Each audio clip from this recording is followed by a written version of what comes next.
Together. Please take your seats. The program will begin soon. Please silence all devices and take your seats. Our program is about to begin. May I have your attention, please? In the interest of safety, we ask that you take a moment to observe the exits available to you in the event of an emergency. Should the need arise, please walk, do not run, to your nearest exit. Thank you.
Welcome to the 2024 State of Orange County Address, Building Better Together.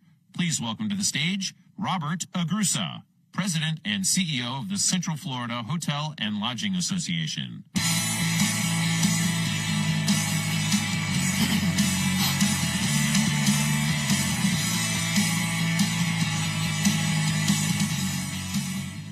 Good morning and welcome to the 2024 State of Orange County Address.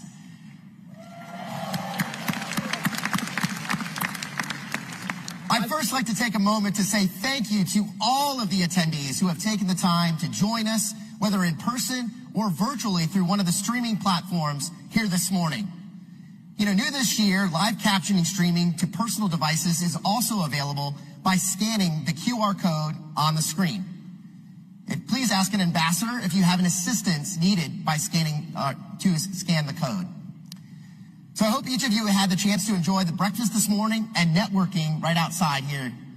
And I thank you to our Central Florida Community Arts for providing the pre-event entertainment. Let's give them a big round of applause.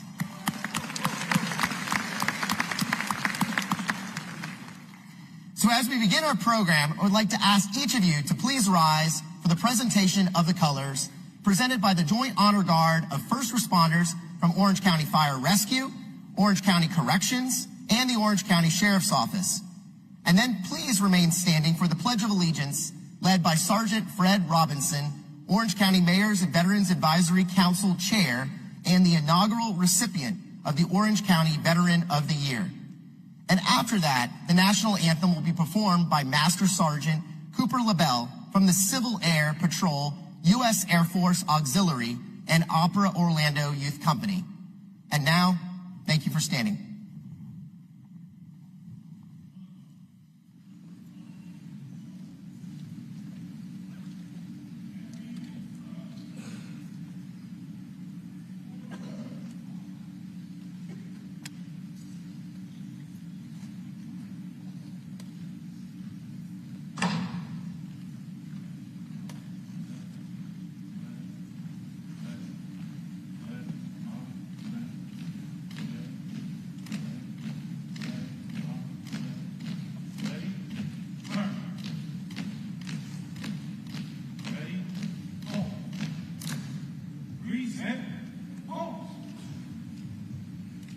pledge allegiance to the flag of the United States of America and to the republic for which it stands, one nation, under God, indivisible, with liberty and justice for all.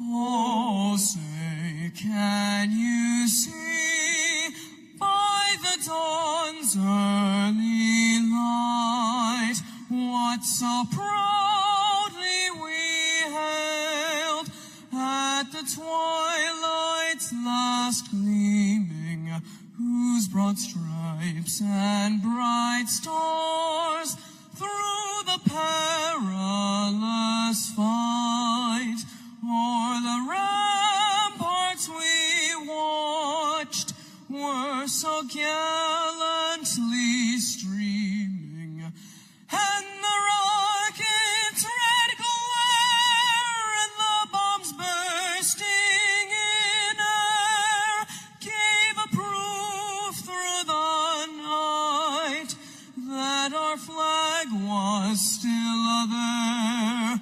Oh, say, does that star-spangled banner yet wave o'er the land of the free and the home of the brave?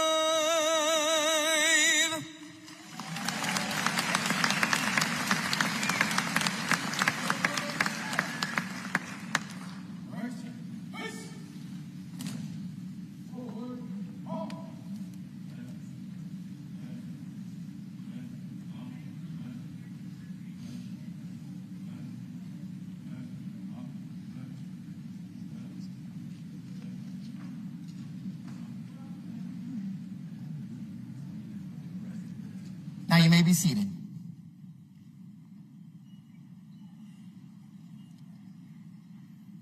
And now I'd like to welcome Senior Pastor David Jacques, the founder of Kingdom Church, and Aman Mohammed Musari, President of the Islamic Society of Central Florida, who will present today's invocation.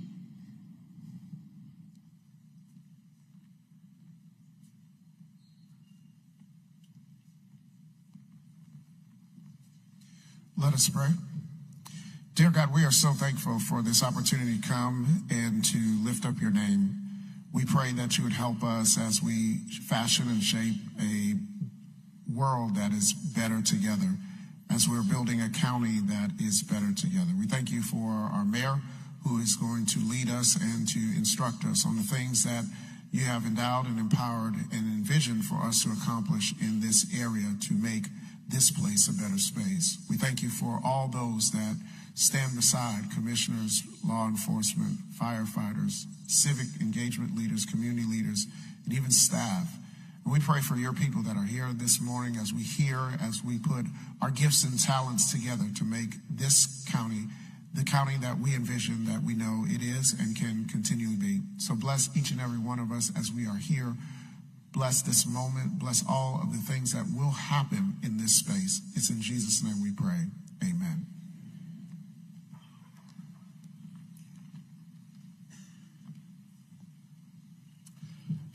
Let's bow our heads. Most gracious and eternal God, we gather today as grateful people who enjoy the many blessings you have bestowed on us in Orange County and the Central Florida community. We are grateful for our mayor, the Honorable Jerry Demings, and the Orange County Board staff, as well as all our leaders who are in attendance today and who serve with honor and distinction.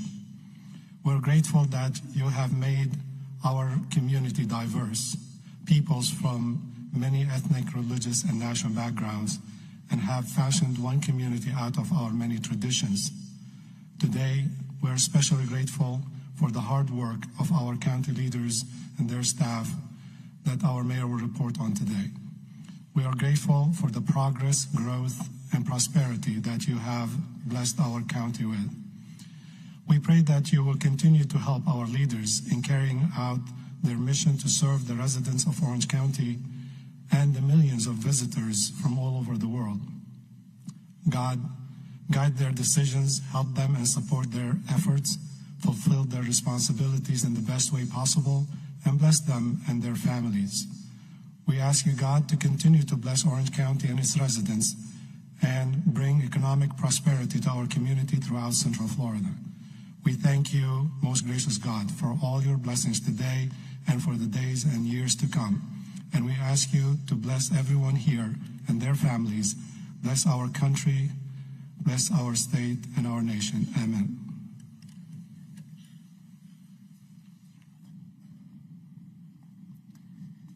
Thank you so much, Pastor Jacques and Aman Musari, for those inspiring words, and to all of the participants for setting the stage for today's presentation. But before we move on, I'd like to take a moment on behalf of the Central Florida Hotel and Lodging Association and our board of directors to thank Mayor Demings for his unwavering leadership and consistent support of the Central Florida hospitality and tourism industry, especially over the past 18 months. As our county mayor, Mayor Demings has been a champion for the hospitality and tourism industry and has recognized just how essential the industry has been to Orange County and our local residents. In fact, in 2023, the Central Florida hospitality and tourism industry generated a record $87.6 billion in positive economic impact. Additionally, with more than 50% of our local sales tax collected by out-of-town visitors and nearly 450,000 that are employed by the hospitality and tourism industry, our community benefits when travel thrives. Simply put, tourism to our destination has proven that it benefits us all and is a win-win for Orange County and its residents. This is why it's so important for Orange County to continue to invest the appropriate opportunities that help us maintain our competitive edge as the leading destination in the country. We look forward to continuing to work with Mayor Demings and everyone in Orange County government to continue to share our story as an inclusive community that creates memorable experiences for all visitors from all walks of life who travel to our destination.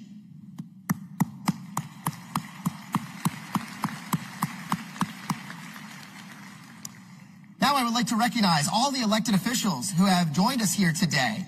So as I call your name, I'd like to ask that you please stand and remain standing so we may acknowledge everyone at once. And as I mentioned before, we have a record turnout of elected officials, so please hold your applause until everyone has been announced. So let's begin with the First Lady of Orange County, Val Demings, who is also a former member of the U.S. House of Representatives.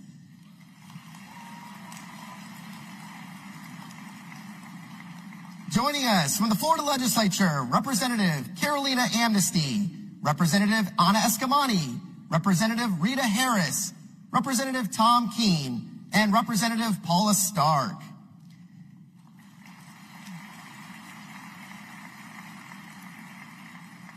And our own Orange County Commissioners from District 1, Commissioner Nicole Wilson. District 2, Commissioner Christine Moore.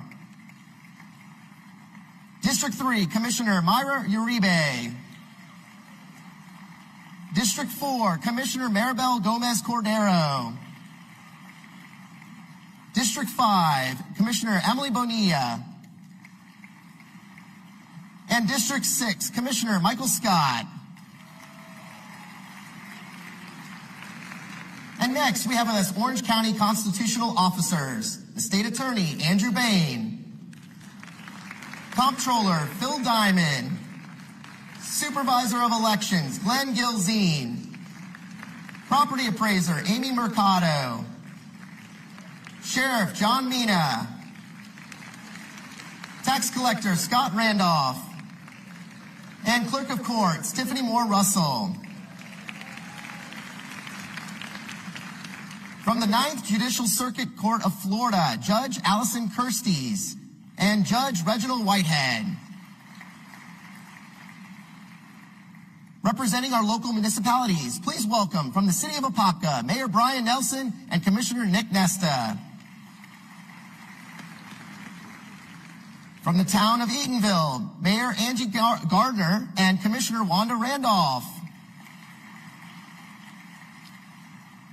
From the town of Oakland, Mayor Shane Taylor. And last but not least, from the City of Orlando, Mayor Buddy Dyer and Commissioner Bakari Burns.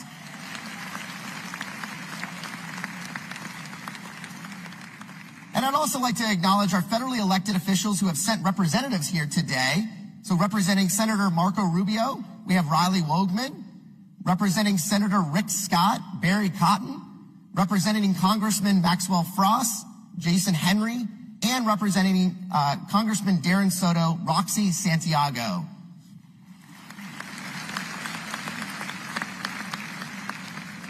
And if there are any other elected officials, current or former, here with us this morning, will you please stand at this time?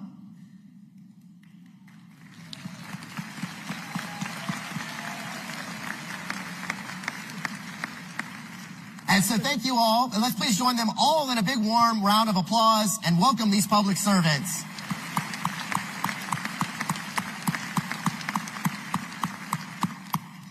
And now the final group that I would like to recognize is our outstanding sponsors.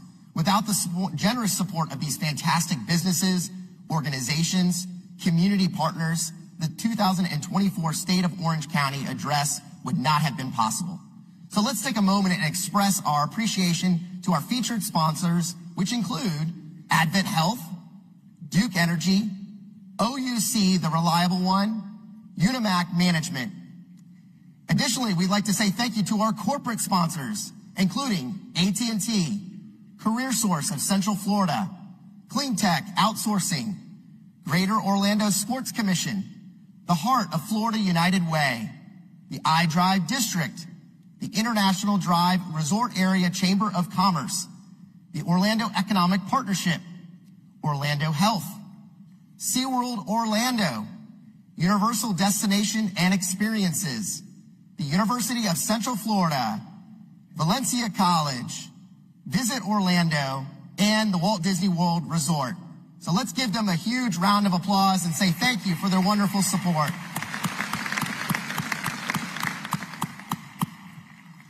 And lastly, I'd like to extend a special thank you to our gracious host here, the Orange County Convention Center. So let's give them a big round of applause.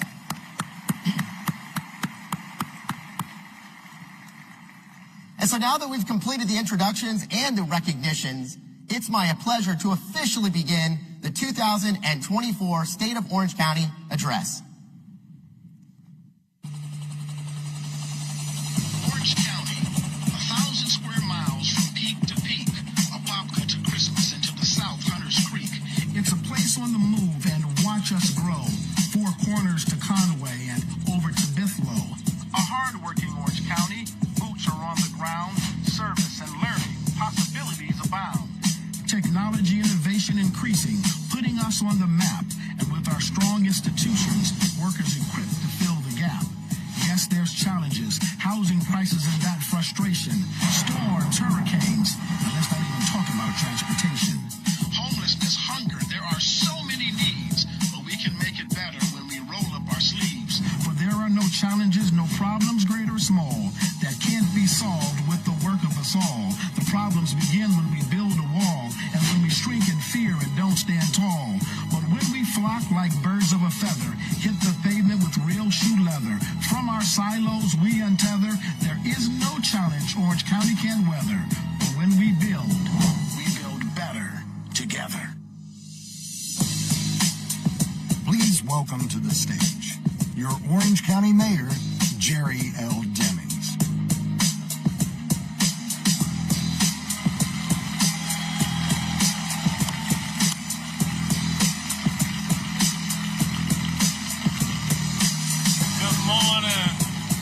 Buenos dias, bonjour, and ni hao. Welcome to the 2024 State of Orange County. Let me begin by thanking Robert Agrusa and the Central Florida Hotel and Lodging Association for once again partnering with Orange County to host this event.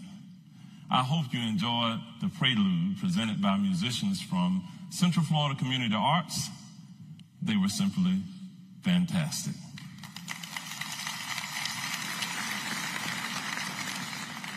I also want to recognize the Joint Honor Guard of First Responders from Orange County Fire Rescue, Orange County Corrections, and the Orange County Sheriff's Office. They did an incredible job.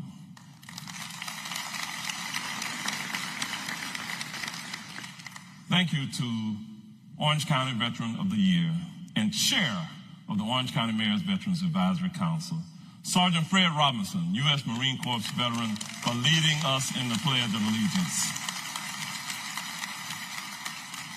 Let me take this moment to ask all of our veterans to please stand and be recognized for your service to the nation.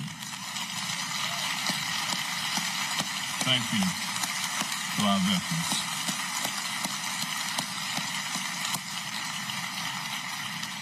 That was an amazing rendition of the national anthem by Master Sergeant Cooper LaBelle from the Civil Air Patrol, U.S. Air Force Auxiliary, representing Opera Orlando Youth Company.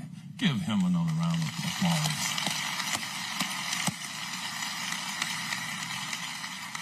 Thank you to the founder and senior pastor of the Kingdom Church, David Jock, and Imam Muhammad Musri, president of the Islamic Society of Central Florida, for their inspiring invocations. Now, once again, please give all of them another round of applause. Thank you so much. Today, I'm joined by my wife, the First Lady of Orange County, and as it has been said, the former member of the United States House of Representatives, Val Butler Demings. My 3 sons are all here as well. I love you all to death. I couldn't do this job without you and without having your support. Thank you so much, sweetheart. I know that our county commissioners have already been recognized, but I want to thank my colleagues again for their presence today. I also want to express my gratitude to all the elected officials for being here and for your continued support. This year marks my 43rd year of public service and my 6th year as mayor of this great county.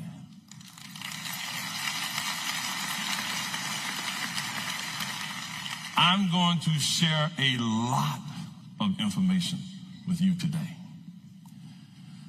Did you know that Orange County was founded on December 29th, 1824 as Mosquito County?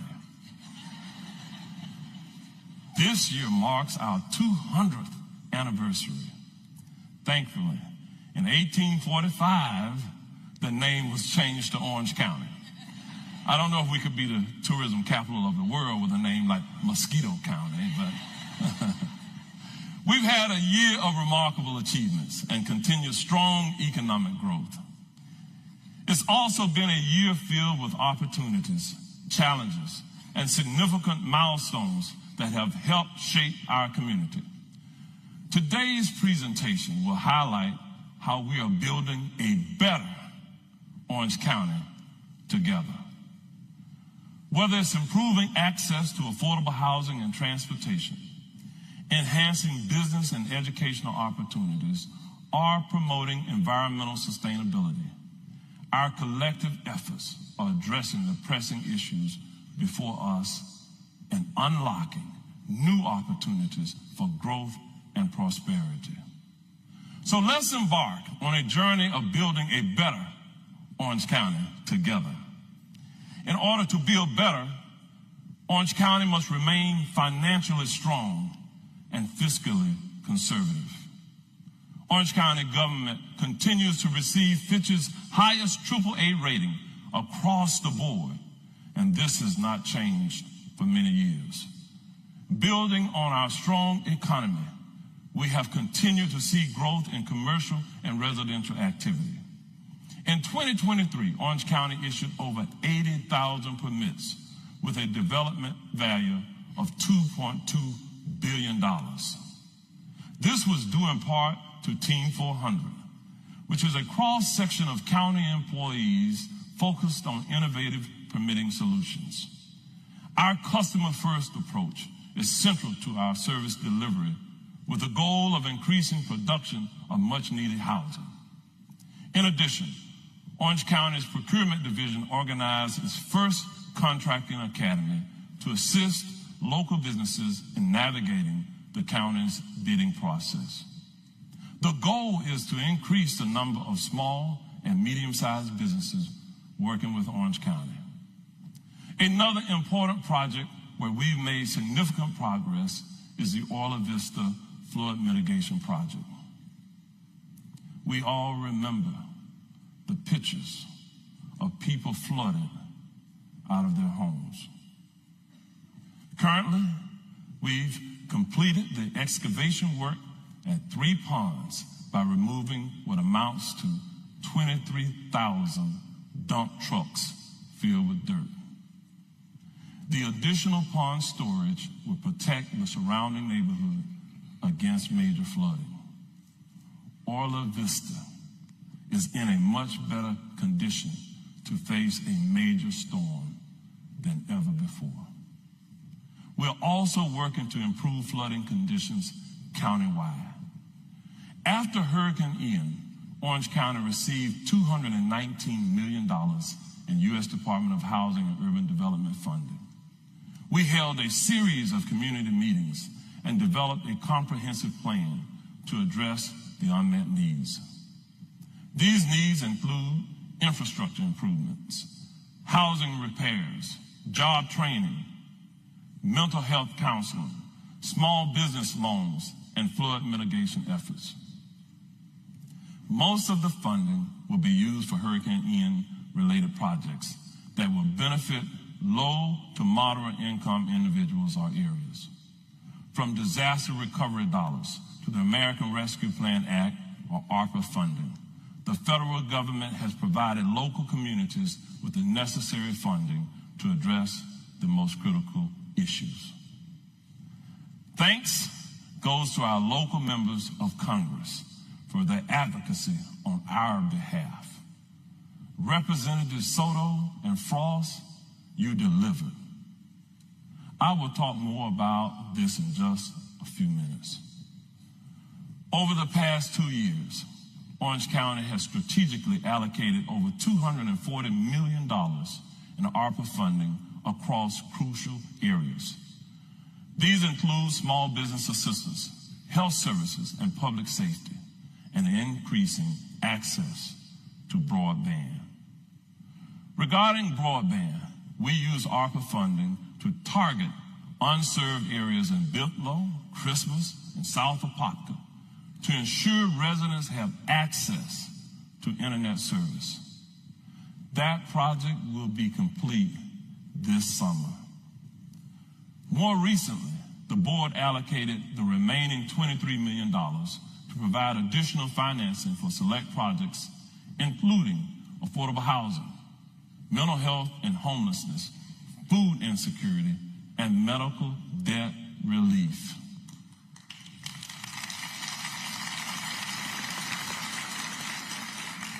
These funds have given us the flexibility to address our unique local needs while building a strong recovery. Since I took office in 2018, addressing affordable housing has been one of my top priorities. According to a 2024 report from the University of Florida, there are more than 862,000 low-income, cost-burdened renters in Florida who spend more than 40% of their income on housing. And 60% of these households are in Florida's 7 largest counties. As one of only a few counties in Florida with the Housing Trust Fund, the Board of County Commissioners has committed over $160 million to address housing needs. We have been intentional in stimulating the building of more affordable and attainable housing through public-private partnerships. We're proud to partner with Universal Resorts and Wendover Housing Partners on a first-of-its-kind affordable housing solution that will transform 20 acres of land in the International Drive area, not far from here, into workforce housing. Catchlight Crossings will be a 1,000-unit housing community offering on-site amenities and services. We broke ground on Catchlight Crossings this year, and we expect it to open in 2026. In addition, the board approved transmittal of Walt Disney World's plans to build 1,400 affordable housing units on 80 acres in West Orange County. The community will be uniquely designed to complement the surrounding area and provide amenities focusing on wellness. Today, more than 2,300 affordable housing units have been built or are under development.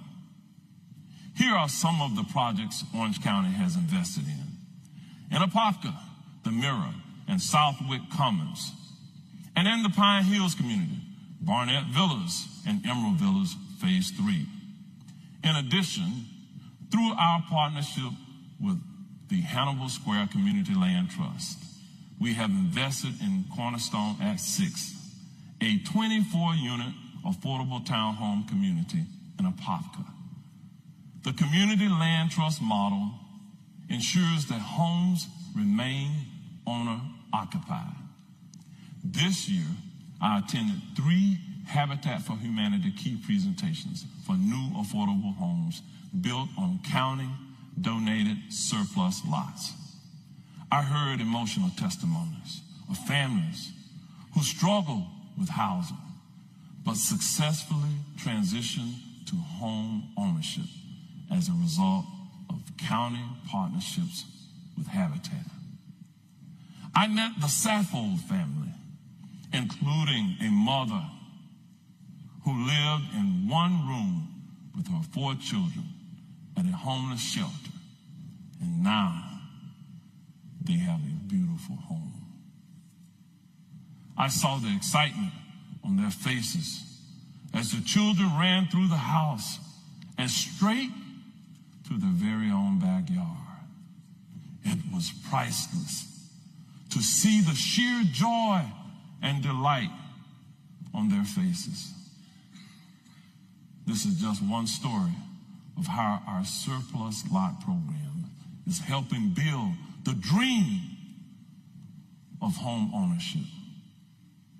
Last year, the Homeless Services Network received over $8 million from HUD to launch the Brighter Days Community Initiative to specifically address youth homelessness. With data in hand from the recent point-in-time count, we know homelessness is on the rise. Orange County will allocate additional dollars in the coming fiscal year to address the growing issues. According to census data, Central Florida remains the state's fastest growing region. Today, Orange County has more than 1.5 million residents, with 400 new people moving here each week. In fact, by 2050, we expect to add another 700,000 residents, which will increase our county population to over 2 million. This growth will continue to add pressure on our infrastructure and social services. To build a better community together, we need a transportation system that's reliable, accessible, and affordable for our residents and visitors.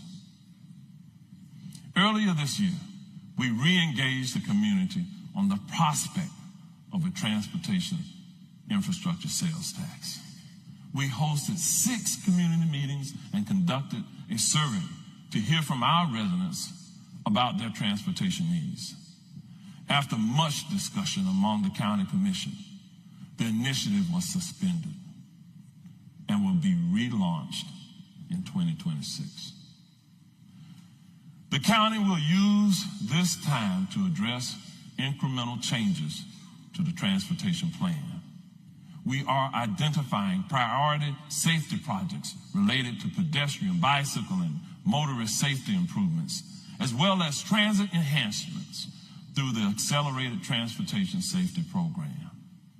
The Board of County Commissioners allocated $100 million over the next 5 years to advance these projects. Let's go to Jane Wattrell, Communications Division Manager, and hear more about the Accelerated Transportation Safety Program. Take a listen. Gridlock. Orange County isn't quite there yet, but sadly, the congested roads and other traffic issues are now part of everyday life for our residents. It's a nightmare between the tourists and then just the regular traffic, all the new construction around. It takes 30 minutes to go to the grocery store.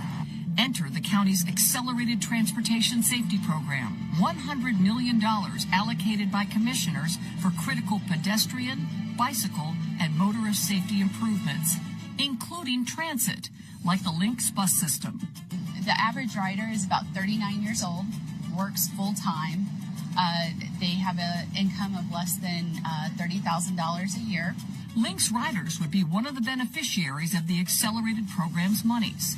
The transit agency would get $45 million over the next 5 years. Breaking it down, the $45 million will fund 150 new bus shelters, maintain a new route that has buses running every 30 minutes from Orlando International Airport to Disney Springs, and decrease wait times at some of the most traveled Lynx routes.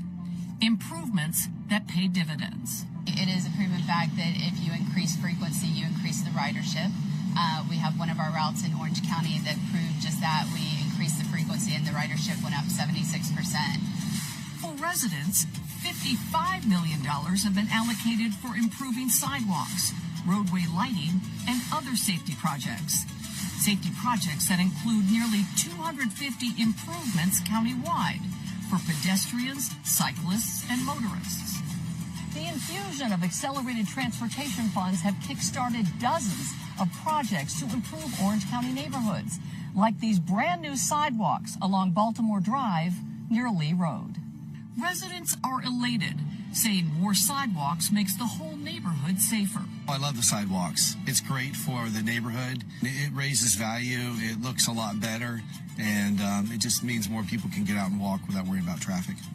To find out what's going on in your area, there's a county website that keeps track of it all, an interactive dashboard that allows residents to view the projects in their district and learn about the project's timelines, finding a way to help build better together in the neighborhoods of Orange County.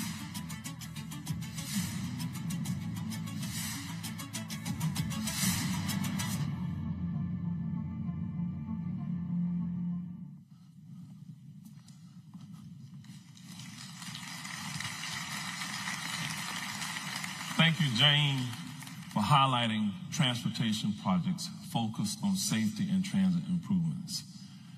This year, we broke ground on a Lynx $15 million state-of-the-art transfer center in Pine Hills. Some of the busiest bus lines in Orange County are in Pine Hills, and this new center will significantly improve access to public transit for thousands in the West Orange and Pine Hills area. And now, let's talk about air travel. The Orlando International Airport had another record-breaking year for passenger traffic with nearly 58 million travelers. 5 new airlines started service and 8 additional gates are being added to Terminal C. In September 2023, we were all excited to see Brightline begin intercity rail service between Miami and Orlando. We're now home to one of the boldest private new rail projects in the nation. Brightline is the only intercity passenger rail station connected to a U.S. airport. With Brightline's expansion to our region, projects like the proposed Sunshine Corridor have the potential to link the airport to the Orange County Convention Center, South International Drive, and ultimately to Disney Springs. Now let's move on to the rest of the story. As we build better together, let's highlight 4 industries that are integral to our thriving economy. tourism, and hospitality are the primary economic drivers in our community. In 2023, Orange County welcomed 74 million visitors, generating an $87.6 billion economic impact. Nearly 40% of the region's workforce works in tourism. We are fortunate to see multi-million-dollar projects planned for our theme parks. Universal Epic Universe is set to open next summer and will be Central Florida's newest major theme park.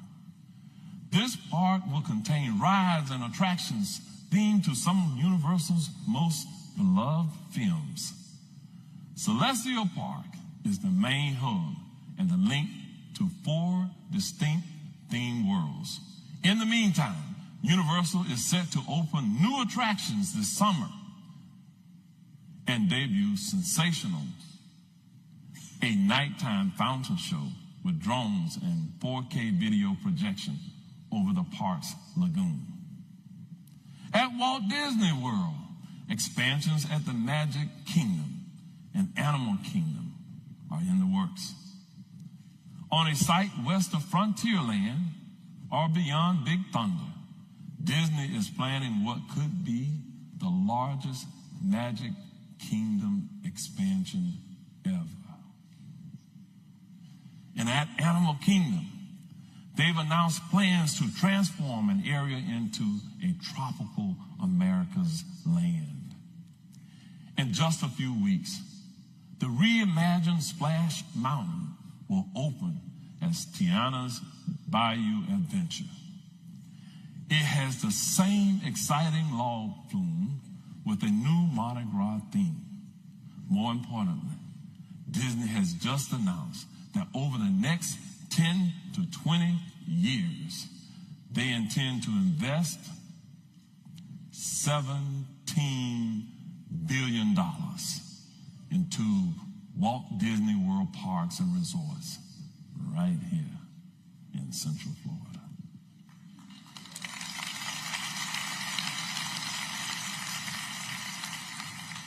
This will contribute to broad-based prosperity, economic growth, and job creation, while maintaining environmental stewardship and building more workforce housing in our region.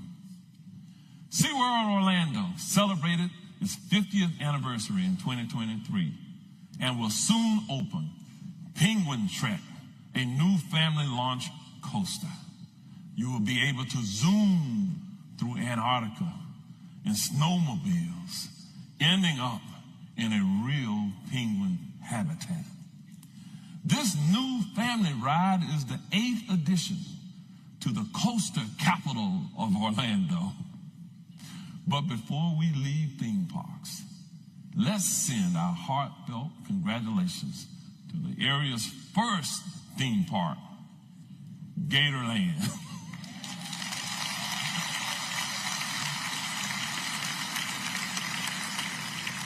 Gatorland is celebrating its 75th anniversary this year. Congratulations.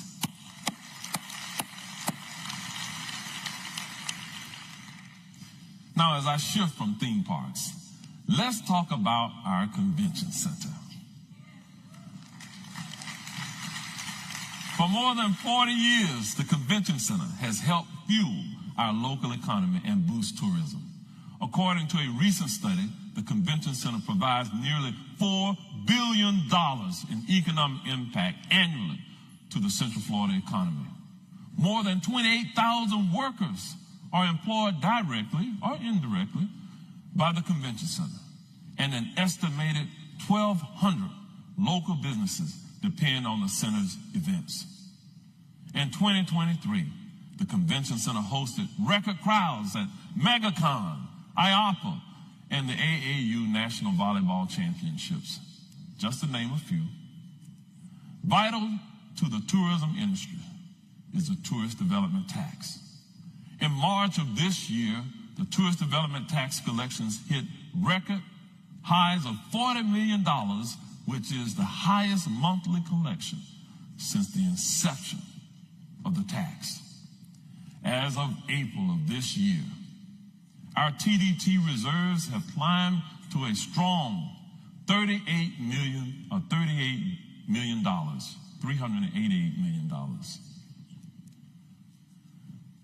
A lot more than 38 million, right? I better get it right. $388 million in reserves. Otherwise, if I didn't get that right, the comptroller will have a heart attack and say, what happened to the money? All indications are that tourism will remain strong and tourist development tax revenues will continue to climb.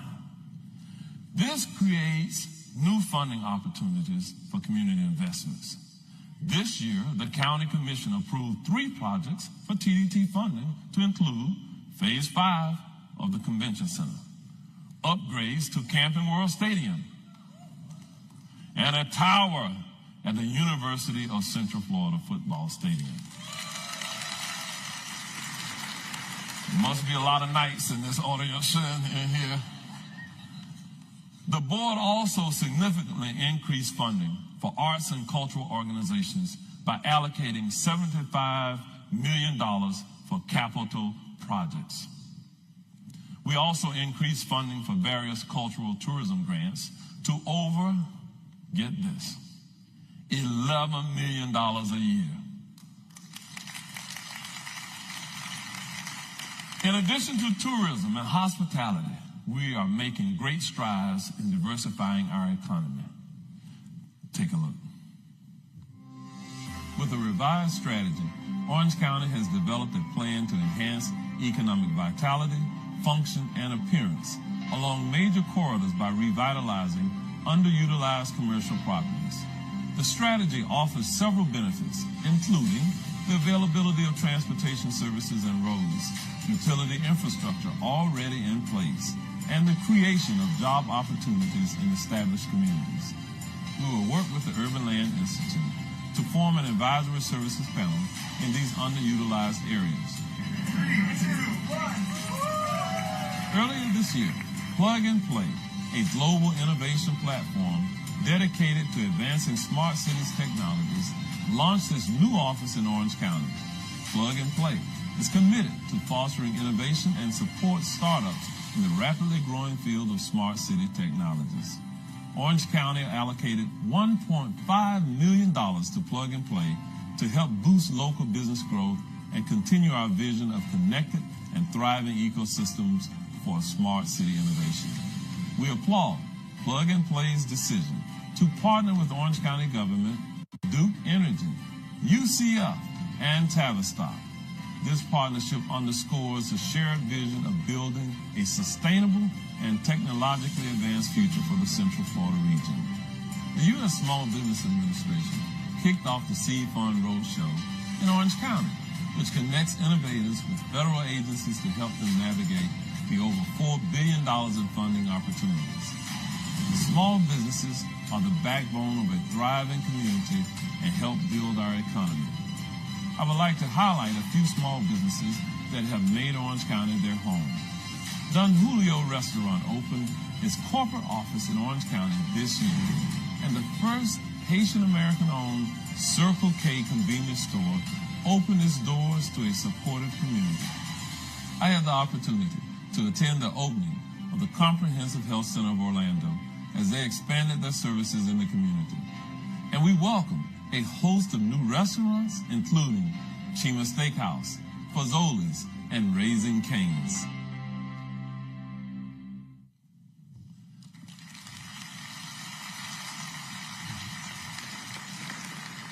You just saw and heard a lot about our small businesses, but we want to recognize one of our local superstars, Yanette Herrera. She is the owner of King's Service Solutions. This year, she was named the Small Business Person of the Year for Florida by the U.S. Small Business Administration. Please join me in congratulating Yanette. 1,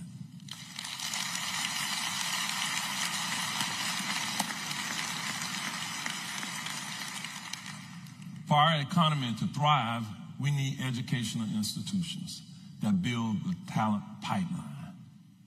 Let's now hear from Dr. Jeff Williamson as he highlights our outstanding learning institutions. Take it away. For over 40 years, NUC University, Florida Technical College, has trained their students so they can enter rewarding careers quickly by offering courses in a variety of modalities to better meet the needs of working adults. Florida Technical College prepares students who go on to become professionals in the areas of healthcare, business, technology, and construction trades. This helps to fill the skilled labor gap in our community. Just last year, the school celebrated and produced its largest graduating class in its over 40-year history. Another institution of higher learning doing great things in Orange County is Orange Technical College, operated by the Orange County Public School System. Throughout its 5 campuses, OTC students can learn the industry skills needed to start an in-demand career, attain a high school diploma, become an apprentice, or learn English. Every program has an advisory board, and that advisory board goal is to place students. So our students leave here, our placement rate is looking at about 90% placement rate. So that's the goal, get them in, educate, and get them a job. Over at Ana G. Mendez University, the goal is simple but powerful: to become the leading nonprofit private institution in the state of Florida serving the Hispanic community. The Ana G. Mendez campus in Orange County is equipped with smart classrooms, industry-leading technology, and simulation laboratories addressing trends in health services. The Orlando campus offers advanced programs in business management, strategic leadership, psychology, forensic investigation, and many more. The building of the new UCF Dr. Phillips Nursing Pavilion is well underway.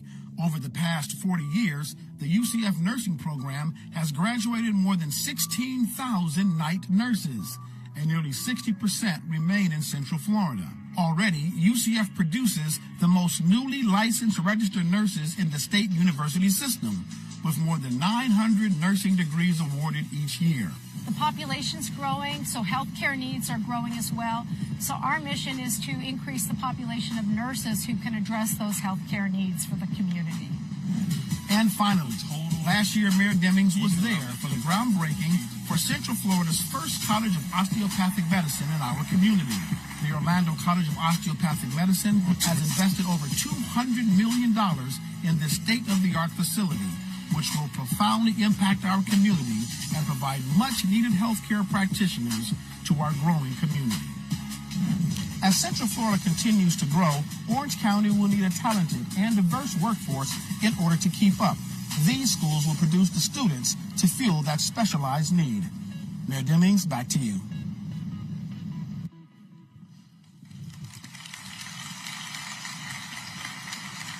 All right, thank you, Jeff, for looking into the vast learning opportunities available to students of all ages. And thanks to Dr. Cartwright and to all of the presidents of the various higher educational institutions here within our community. Give them all a round of applause.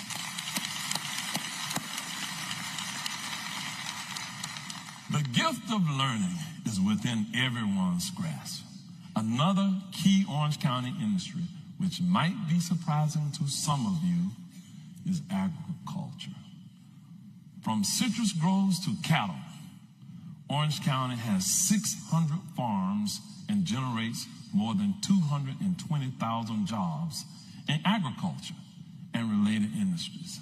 Statewide, agriculture is second to tourism in economic importance, with $160 billion in economic activity. Let's shift gears and turn our attention to the simulation and technology industry. Orange County is proud to be home to the 4th largest research park in the nation, the Central Florida Research Park. It is the epicenter for military modeling, simulation, and training. This is a $6 billion industry in Central Florida that prepares our warfighters. Top industry players like Lockheed Martin, Raytheon, and Northrop Grumman all have a significant presence here. Organizations such as Team Orlando, which is a military partnership focused on technology and the National Center for Simulation are also based in Orange County. By the way, you may have noticed our tech corner as you enter the theater. With immersive environments and augmented reality, technology can redefine how we experience the world around us. Our final industry that is vital to the county is life sciences and medical technologies. We are building a globally competitive industry cluster. More than 700 employees in 63 companies are focused on specialty pharma, medical devices, and telemedicine. This year's Florida Simulation Summit showcased the transformation of healthcare through intelligent technologies. Engaging presentations emphasize the importance of modeling, simulation, and artificial intelligence in improving patient outcomes. As we explore ways to innovate healthcare, equally important is equity and access to medical services for our uninsured and underinsured residents. For 25 years, Orange County's primary care access network of 22 clinics has been focused on building the community's safety net of healthcare providers. PCAN serves over 91,000 patients annually. For example, the Orange County Medical Clinic has served residents for over 30 years in its current location. It offers free healthcare services to patients. I dare say free. Grace Medical is a nonprofit that provides healthcare services to low-income residents. In addition to primary care, Grace Medical offers dental services, behavioral health, and spiritual support. The PCAN partners have one goal in mind, and that's making healthcare available for everyone. Another one of my top priorities is public safety. To ensure our firefighters are trained to handle the demands of their job, we broke ground earlier this year on a state-of-the-art training facility for Orange County Fire Rescue. We look forward to the grand opening earlier next year. As our community continues to grow, we are committed to providing quality fire service. We recently opened Fire Station 80 in East Orange County and Fire Station 44 in West Orange County. This year, the Fire Rescue Department launched the Blood Transfusion Program in partnership with our EMS director and our local hospitals. Orange County Fire Rescue is proud to be the first fire department in Central Florida to offer this life-saving program. There is no question that many lives will be saved because of this innovation in emergency response. In fact, since we started the program in March, we know that half of the patients treated in the field would not have survived without a blood transfusion. Not long after the program was implemented, a mother of 6 children survived a serious auto crash because she received a blood transfusion in the field. Another public safety concern is gun violence. The Orange County Citizen Safety Task Force reconvened last year to review current crime trends and update past recommendations to address today's needs. The task force completed its work last summer, reducing and producing 16 recommendations that build our prevention and intervention initiatives. Orange County continues to support violence prevention initiatives, with most of the funding going to small, grassroots, nonprofit organizations. The good news is law enforcement is reporting reductions in violent crime. Thank you, Sheriff Mina, Chief Smith, and all of our local police chiefs for your leadership.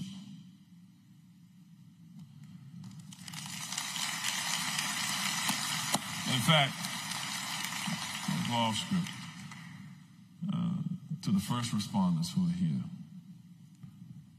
those who serve in corrections, would you stand at this time?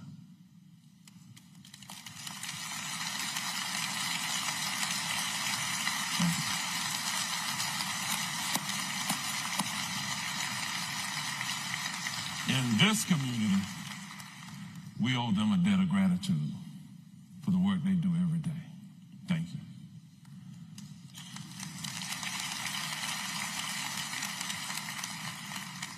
Let me take a moment to congratulate one of our youth organizations working to reduce juvenile delinquency. The Boys and Girls Clubs of Central Florida is celebrating their 80th anniversary of dedicated local service to improving the lives of children. This is commendable. Overall, Orange County dedicates nearly $89 million annually to provide more than 500 programs and services for individuals and families across the county. Before I leave this section, let me recognize Great Oaks Village, the largest and oldest residential foster care group home in Florida, celebrating 100 years of dedicated service.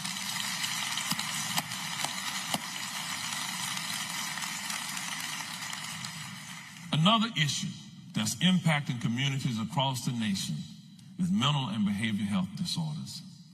Last month, during the Substance Abuse and Mental Health Services Administration Roundtable in Washington, D.C., I had the privilege of highlighting how we're addressing these issues in Orange County as a model for our nation.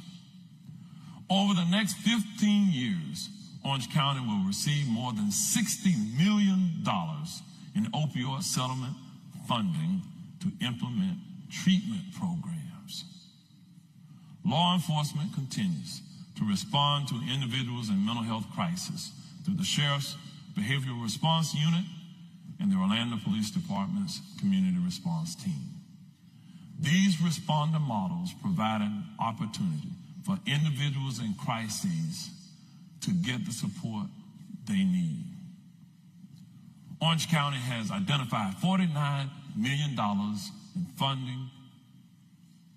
Correction. Orange County has identified a $49 million funding gap in meeting the needs for mental and behavioral health services. But we're going to take care of it. Orange County is contributing $10 million annually to help close the gap. Orange County continues to build partnerships that strengthen and support our behavioral health system of care. Just last week, Ability Housing and Advent Health opened a new community center at the Wayne Dench Apartments that offer support services. The 2,500 square feet of flexible space will provide residents with a computer lab, library, group therapy sessions, and health services. Orlando Health is building a 144-bed behavioral health hospital that will expand capacity for behavioral health care. I want to thank our hospitals and healthcare partners for their continued support. Our county commissioners are working hard to make a difference in their communities. Let's take a look at some of their initiatives. Thank you so much, Mayor Demings. Our commissioners have been hard at work this past year serving their communities. Here is a look at just some of their many accomplishments. In District 1, Commissioner Nicole Wilson leads the DP Tree 100 initiative, resulting in over 100 newly planted trees in Dr. Phillips medians, specifically on Dr. Phillips Boulevard, Conroy Windermere Road, and Turkey Lake Road. This project, funded by the Dr. Phillips Rotary Foundation and the Dr. Phillips Foundation, is facilitated by District 1 with significant contributions from community advocate Richard Maladecki and Orange County Project Manager Jennifer Cummings. Commissioner Wilson hopes this model can be replicated countywide for community-driven beautification projects. Commissioner Christine Moore's Corridor Leaders program in District 2 involves teams cleaning major streets like Powers Drive, Rose Avenue, Sheeler Avenue, and Votah Road. These groups compete for the Corridor of the Year title, judged in November, with rewards including pole banners, benches, and street lighting. The program has fostered community friendships, cleaner streets, and reduced crime in cleanup areas. This year, all groups plan a large joint event. Moving to District 3, Commissioner Myra Uribe welcomed 8 new students to her Youth Advisory Board, engaging teens in youth-related issues. They hosted the second annual Connectival event to raise awareness of youth services in Orange County, supported by organizations like UCF, Project Opioid, and Valencia College. The event promotes networking among teens and strengthens community ties, reinforcing the county's commitment to youth support. Commissioner Maribel Gomez Cordero's NONA PR in District 4 is a bi-monthly event for business development, focusing on minority-owned businesses. Featuring expert speakers on marketing and financial planning, it helps businesses become certified vendors for the county. Each session highlights a different business, promoting diversity and economic growth. Now to District 5. Commissioner Emily Bonilla addressed the lack of broadband internet access in East Orange County. Over 8 years, she gathered data and worked to secure funding for broadband access, enhancing the daily lives and economic opportunities for rural residents. This achievement supports educational and professional growth, reflecting her commitment to the community's progress in today's digital world.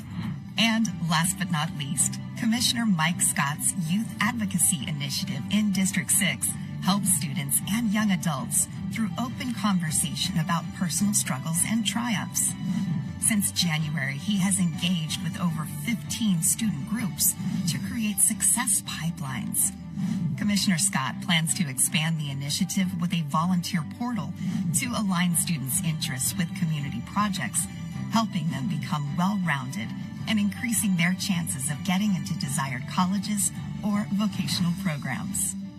And there you have it, Mayor Demings. From community cleanups to neighborhood beautifications, from youth initiatives to business opportunities, our commissioners have been working diligently with their residents, building better together. Back to you, Mayor Demings.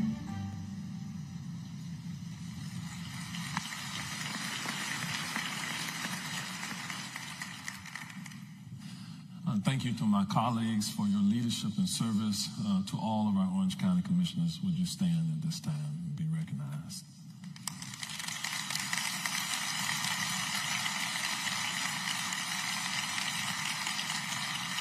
Thank you so much. As we build upon services in our community, we're also committed to building a better, more sustainable environment for generations to come. Recently, Orange County unveiled the largest floating solar array in the southeastern United States and the Southern Regional Water Facility. This solar array will generate enough energy to power 179 homes while limiting the impact on land and wildlife. Our Green Place program is one of the most impactful conservation initiatives in Florida. In 2021, the board approved $100 million to preserve our natural habitats. To date, we have acquired 24,000 acres and opened more than 18,000 acres to the public for recreation. Within our sustainability plan, we are committed to doubling Orange County's acquisition of environmentally sensitive lands. I want to thank Congressman Soto for his efforts to earmark $500,000 to assist with these purchases.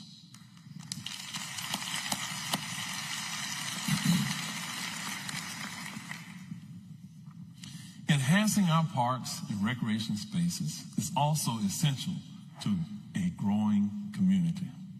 In 1924, Wilbur and Rose Warren donated 8 acres of land to create the first park in Orange County. Now, 100 years later, we have 113 parks and trails with more than 14 million visitors annually. So happy 100th anniversary to Orange County Parks and Recreation.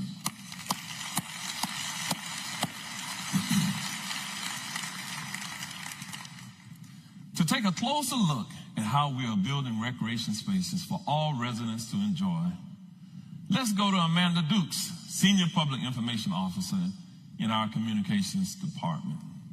Amanda.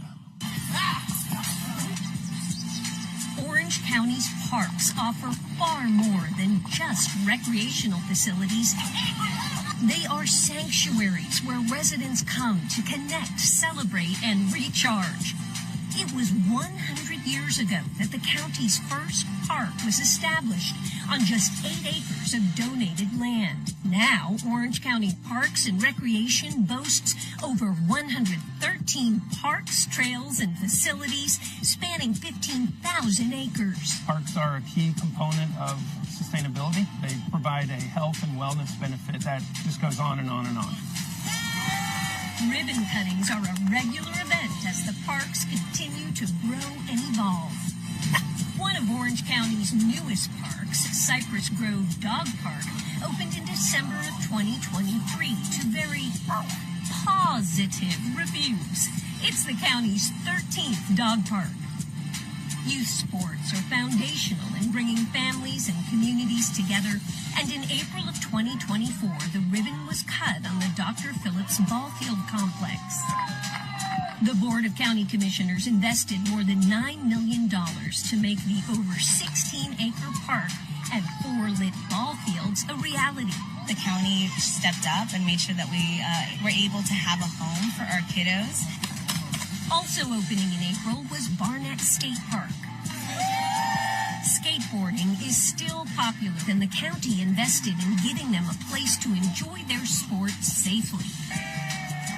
Another sport skyrocketing in popularity is pickleball. Orange County embraced the wave, building 8 new outdoor pickleball courts in Downey Park that opened in May of 2024. In April of 2024, an end-of-watch sign was dedicated at the Little Econ Greenway Trail parking area. Deputy Sheriff Thomas Ingram was killed in the line of duty by a drunk driver in 1990. On the other side of Orange County, at Magnolia Park in Apopka, a sign was dedicated declaring Lake Apopka as part of the United Nations Environment Program Restoration Road Trip. What does that special designation mean? It means that on their global map, Lake Apopka has been deemed worthy of visiting in person to see the effective restoration efforts that are bringing this beautiful body of water back to life. From the shores of Lake Apopka to the ball fields in Windermere to the new skateboard park in Pine Hills, Orange County parks have played a pivotal role in enhancing life in our community for a century. And as each new ribbon cutting attests, the best is yet to come.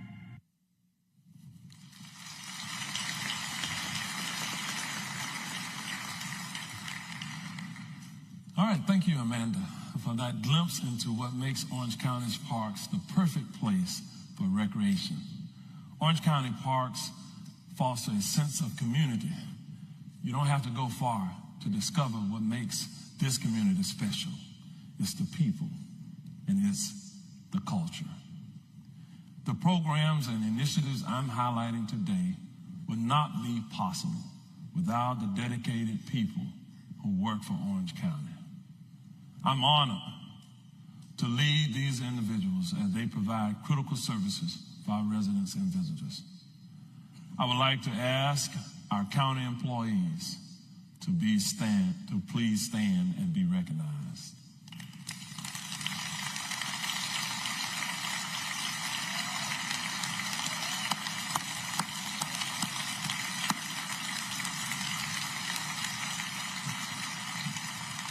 Thank you so much. These are the ultimate professionals, and they do a phenomenal job every day, and we don't tell them thank you enough.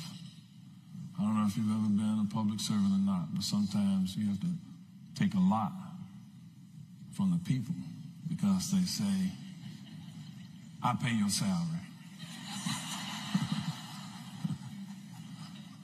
Again, this year, our employees went above and beyond the United Way fundraising campaign, in the United Way fundraising campaign. For the first time ever, Orange County employees raised more than $1 million for residents in need.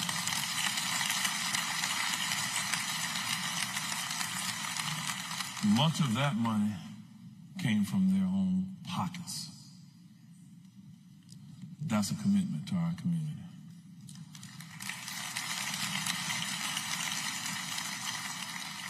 Our departments and divisions continue to shine with local, state, and national awards for their outstanding work in their profession and in the community. I'm so proud of the work being done by our employees. Let's take a look at several county initiatives that are focused on building an inclusive community. This year, the Mayor's Orange County MLK Initiative participated in the MLK Day of Service, packing 1 million healthy meals with U.S. hunger, along with more than 3,000 volunteers. We exceeded our goal. Mayor Dyer was there with us and his team. There are several occasions throughout the year when we celebrate the diversity and strength of our community. All of these groups are making significant contributions to our society and economy. The Multicultural Center, located in West Orange County, has been bustling with activities since opening in September. We've hosted over 80 events in the spacious ballroom, and we are eagerly anticipating the completion of the Innovation Lab and Senior Center. At a recent town hall meeting at the Multicultural Center, Congressman Maxwell Frost announced a $1 million federal appropriation to assist in the build-out of the Senior Center.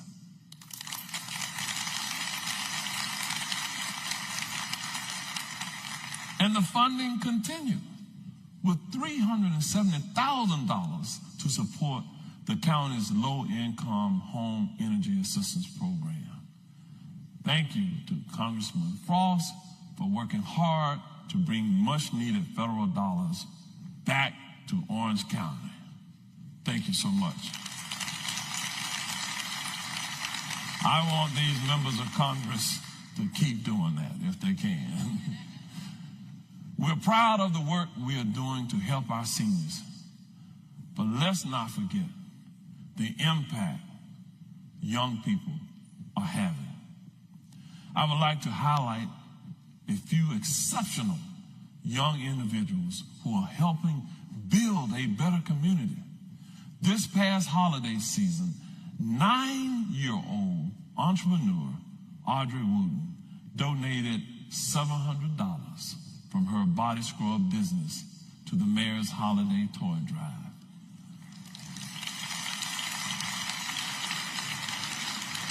Audrey's actions demonstrate that she already understands the true spirit of the holidays, the gift of giving. And then I met Pratik Sela, the creator of Gen Z Votes. Pratik is busy empowering voter participation through his bipartisan platform and podcast. Pratik has been hitting the streets to see what's important to voters. It's amazing to see what this senior in high school has accomplished. Next, I met Summer Strawberry, a professional speaker, author, illustrator, and CEO of Summer Strawberry Publishing. She has authored 3 coloring books with positive affirmations. Her writing and illustration journey began after being bullied. Summer, who is a 14-year-old, has been featured on national and local news programs for her impactful work, including an appearance on the Kelly Clarkson Show. That's what building better together looks like when youth are involved. We ask these young people to stand.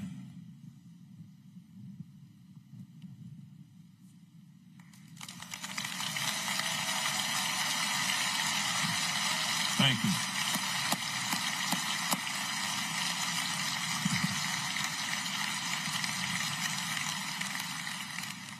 Thank you, young people, and keep up the incredible work. With community engagement and including our youth, we are building a better community through sports, arts, and culture. We've had a thrilling sports season in Orlando and Orange County. In fact, Orlando was ranked as the #1 sports business city in America by the prestigious Sports Business Journal. Kudos to Mayor Dyer and the City of Orlando, Florida Central Sports, and the Central Florida Sports Commission for this achievement.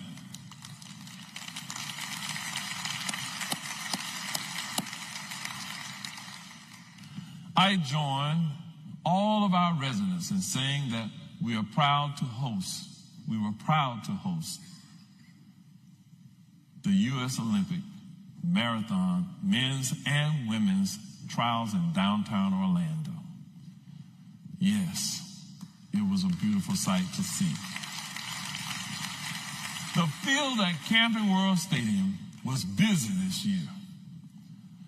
So busy, the Rolling Stones were in town this week. Thousands of sports fans and spectators gathered for the Florida Classic matchup, and top-ranked collegiate teams showcased their skills in annual bowl games. The NFL Pro Bowl was back in Orlando. This was an opportunity to see the league's best players compete in an AFC versus NFC competition. Our hometown team, the University of Central Florida Knights, became the nation's youngest program in the Power 5 conferences. This is a major milestone for UCF's athletic programs and gives them a competitive edge to recruit the best student athletes in the country. And congratulations to your Orlando Magic for making it to the playoffs. They did a fantastic job. All 7 games were thrilling, and our team made us proud. Did they not? All right. This young team is one to watch. Equally impressive are the arts in this community. This year, we recognized more than 40 organizations with cultural and tourism grants totaling $4.2 million made possible by the tourist development taxes. And the Orlando Science Center opened a beautiful new immersive experience for everyone to enjoy, the Life exhibit. With $10 million from the TDT funds, the exhibit looks at nature and conservation and features animals in their habitats. It's the largest and most complex exhibit in the Science Center's history. The arts are the building blocks of a strong and connected community. Today, you will see 2 performances that are sure to leave you wanting more. Let's enjoy Orlando Taiko Dojo and Opera Orlando. Take a look and listen.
Con il mestiere, con la donnetta, col cameriere, tutti mi chiedono, tutti mi vogliono, con il mestiere, con la donnetta, col cameriere, con la donnetta, la la la la la la, col cameriere, tutti mi chiedono, tutti mi vogliono, donne e ragazzi, vecchie fanciulle, qua la parrucca, presto la barba, qua la sanguigna, Crespilietto, Figaro, Figaro, Figaro, Figaro, Figaro, Figaro, Figaro, Figaro, Figaro, Figaro su, Figaro giù, Figaro su, Figaro da, Figaro qua, Figaro là, Figaro qua, Figaro, prontissimo, sono come fumine, sono il factor delle città, delle città, delle città, delle città, delle città, delle città. Abro, Figaro, bravo, bravissimo, abro, Figaro, bravo, bravissimo, a te fortuna, non mi chieda, la la la la la la la la la la la la la la la la la, a te fortuna, non mi chieda, sono il fattore dunque la città, sono il fattore dunque la città, vedo città.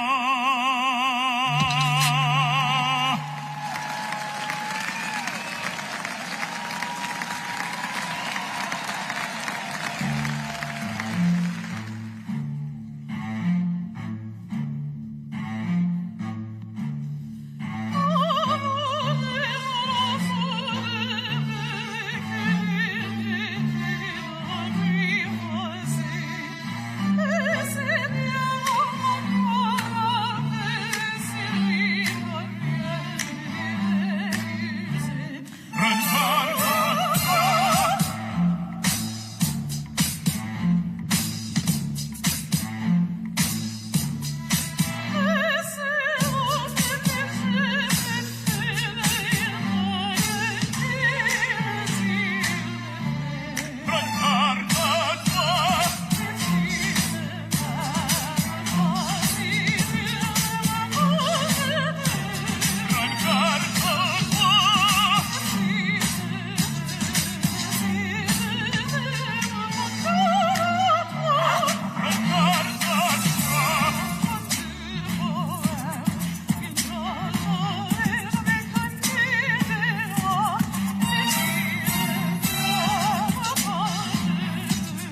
That's Orange County. Please join me in giving the Orlando Taiko Dojo and Opera Orlando another round of applause.